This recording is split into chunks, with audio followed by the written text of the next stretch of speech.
મહિનામાં જો આપણને આપણી સમસ્યાઓનું સમાધાન ન થાય તો પાછા આવતા મહિને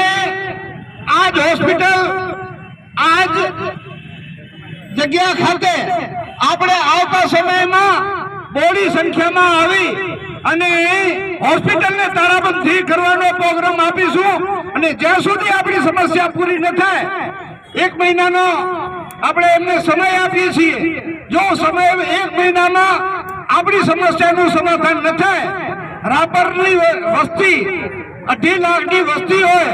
અને એ વસ્તીમાં